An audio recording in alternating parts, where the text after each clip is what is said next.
It's probably the most positive experience I've ever had in my life. I don't get on the bus every morning and come to work thinking, oh, I have to go to work. I get on the bus thankful that I can come to work. I've never been frightened in my life at anything, dead or alive. When I came in that particular day or night, there was something in here scared me. People often become very fearful and frightened, and on many, many occasions it's normal for people to ask for an injection. One minute we're talking about the weather and how fantastic it is that the sun's out, and the next minute we're talking about something that happened 60 years ago.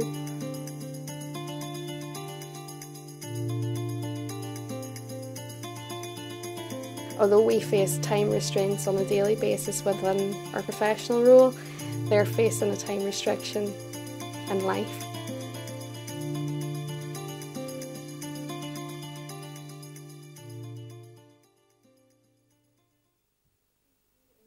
I have worked in a hospital setting before, and I just felt that it was a career progression, and it was an area that I found very frustrating in a hospital environment.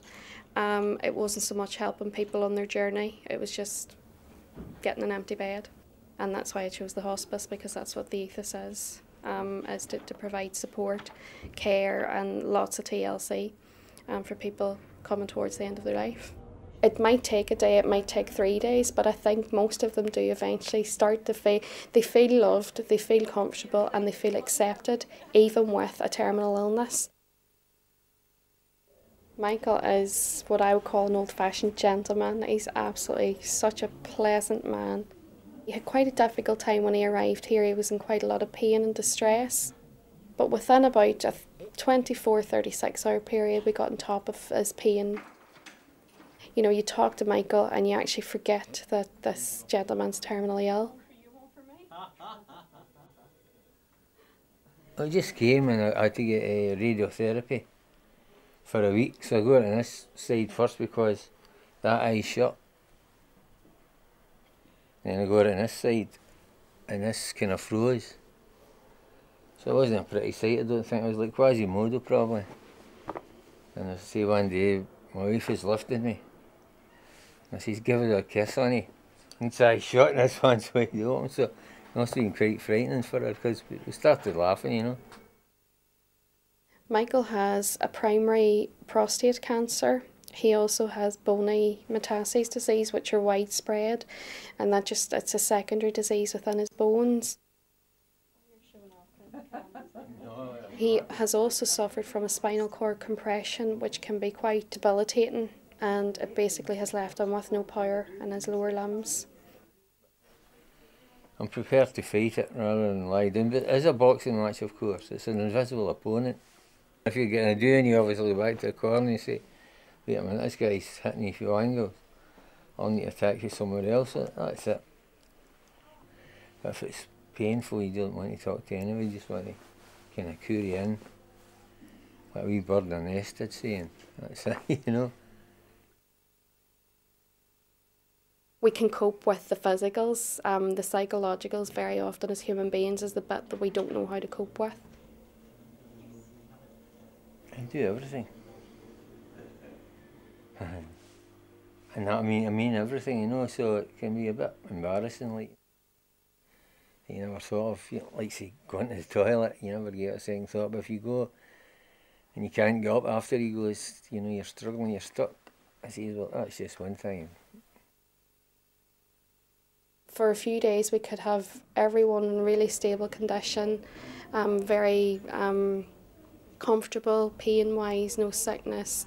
We could be meeting all their needs, and within minutes that can change. We can have people deteriorate quite quickly, and again that's something that needs to be addressed as and when it happens.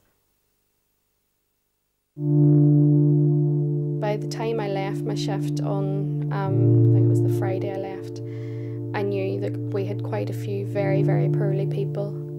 By the time I came back to shift on the Monday, at that point I think we had lost 7 patients, which was quite horrific to try and interpret in my head.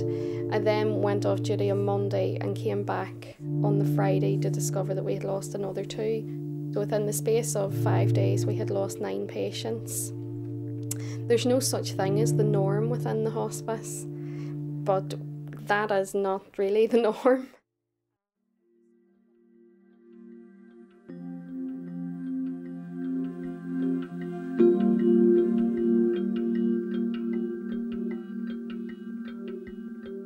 The one thing that I always feel very reassured by is that I know that when those patients approach the end of their journey, they had the best possible care and attention that they could have possibly had anywhere in the world.